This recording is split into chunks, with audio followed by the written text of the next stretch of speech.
तो दोस्तों आज आप लोगों के लिए एक नया वीडियो लेके आया हूँ मैं। तो चलिए शुरू करते हैं। तो आज का जो टॉपिक है वो है इंडिया चाइना रिलेशन। तो सबसे पहले बात करेंगे हम हिस्ट्री की। तो इन दोनों कंट्रियों के बीच जो रिलेशन है वो काफ़ी एंशियंट टाइम से है। हमारे और इनके बीच में ट्रेड होता था बहुत ही पहले, जिसे हम सिल्क रूट बोलते थे। मॉडर्न टाइम में आपको पता है कि इसी सिल्क रूट को जो है चाइना फिर से डेवलप करने की कोशिश कर रहा है, सीपेक जिसे हम लोग बोलते हैं। तो आपको जैसा कि पता है कि सीपेक का जो रूट गया हुआ है वो एक्चुअली में इंडिया का ही पार्ट है जो पाकिस्तान तक गया हुआ है।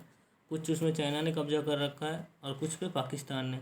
आपको सीपेक पर मैं वीडियो बना दिया है, मैं इसी चैनल के लिंक पे दे दूँगा, आप चाहें तो वो भी देख सकते हैं। तो हमारा कंट्री 1947 में आज़ाद हुआ था।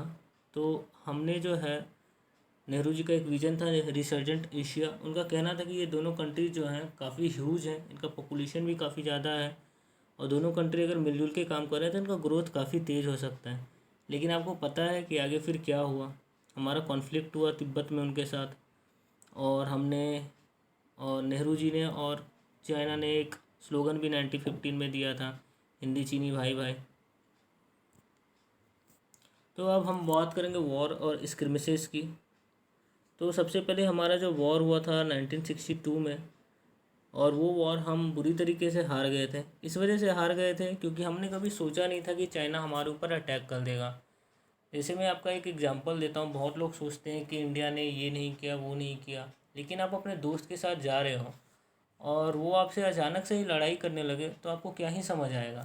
तो यही 1962 के वॉर में भी हुआ। इंडिया अनप्रिपेयर्ड था, इंडिया को कोई भी आइडिया नहीं था कि चाइना इंडिया पे वॉर अटैक भी कर सकता है।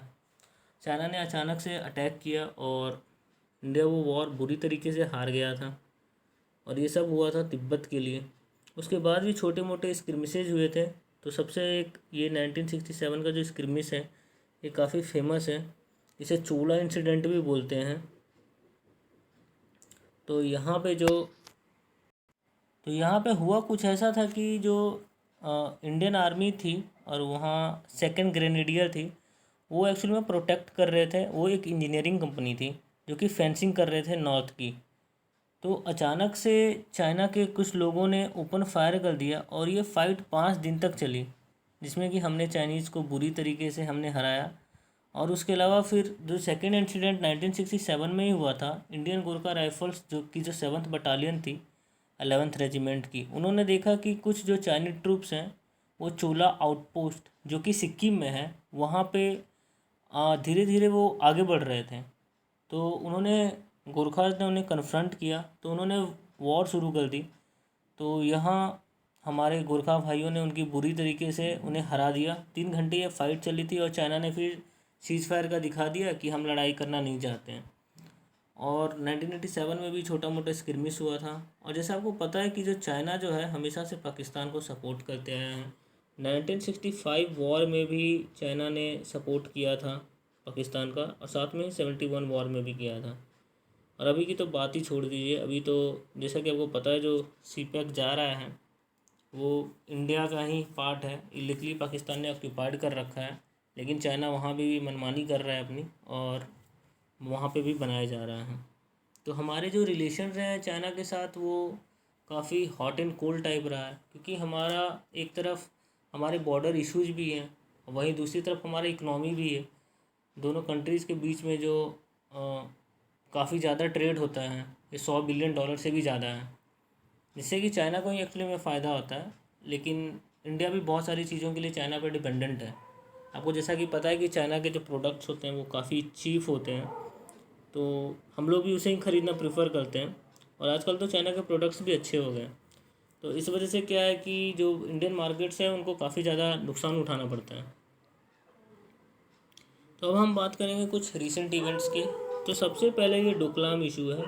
जैसा कि ये आपको पता है ये 2017 में हुआ था, और यहाँ पे लगभग 3 महीने जो है ये स्टैंड ऑफ चला था। जैसा कि डोकलाम जो है वो भूटान के बॉर्डर पे पड़ता है और इंडिया से भी काफ़ी पास पड़ता है।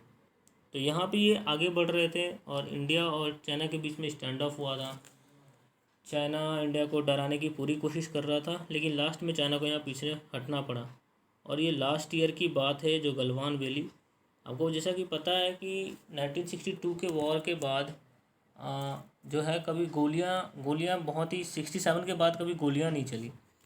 लेकिन जो लास्ट ईयर है, आपने देखा कि पुराने ज़माने का वेपन्स का यूज़ करके अचानक से उन्होंने जो 16 बिहार के हमारे सोल्जर्स थे उनके ऊपर अटैक कर दिया था, जिससे कि हमें काफ़ी ज़्यादा नुकसान हुआ था। उसके बाद फिर हमारे जवानों ने भी उनके ऊपर दोबारा से अटैक किया और चाइना को भी काफ़ी ज़्यादा नुकसान हुआ। तो चाइना भी समझ गया है कि भारत कोई कमज़ोर देश नहीं है जहां वो अपनी मनमानी कर सकता है, और गलवान वैली में जो इशू है वो अभी भी चल रहा है। तो चाइना देखिए, तो ये है वो जगह जहाँ पे पिछले साल जो लड़ाई हुई थी, गलवान फ्लैश पॉइंट, ये है रिवर, गलवान रिवर गया हुआ है। और चाइना ने यहाँ पे कुछ आगे बढ़ने की कोशिश कर रहा है। LAC को ये एक्चुअली में चेंज करने की कोशिश कर रहा है, अल्टर करने की कोशिश कर रहा है। जैसा कि आपको पता है कि हमारा पाकिस्तान के साथ LOC है, लाइन ऑफ एक्चुअल कंट्रोल, जो कि निर्धारित है। लेकिन अगर हम बात करें चाइना के साथ बॉर्डर की, तो वो निर्धारित नहीं है, वो नदियों पर वो कुछ मार्किंग जैसा किया हुआ है। तो चाइना इससे क्या है, कभी वो चाहता भी नहीं है कि वो LAC की जगह LOC हो जाए, जिससे कि डिफ़ाइन हो जाए कि कौन सी जगह किसकी है। तो चाइना कहीं ना कहीं चाहता है कि वो धीरे धीरे जो है वो कब्जा कर सके। अरुणाचल में भी आप देखते हैं, अरुणाचल को भी वो तिब्बत का पार्ट बताता है। तो इशू तो हमारे बहुत सारे हैं चाइना के साथ, और इंडिया जो है अपने इश्यूज़ को शांति से रिजॉल्व करने की कोशिश कर रहा है। इंडिया के पास सारे ऑप्शंस अवेलेबल हैं, और चाइना आप देखोगे कि पाकिस्तान की हर एक चीज़ में सपोर्ट करता है। जैसा कि अजहर मसूद, आपको पता है कि वो एक टेररिस्ट है।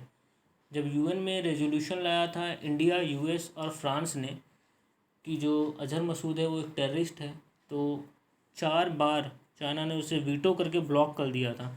एक टेररिस्ट के लिए चाइना जो है वो 4 बार वीटो यूज़ किया। तो आप समझ सकते हैं कि चाइना जो है किस तरीके की कंट्री है।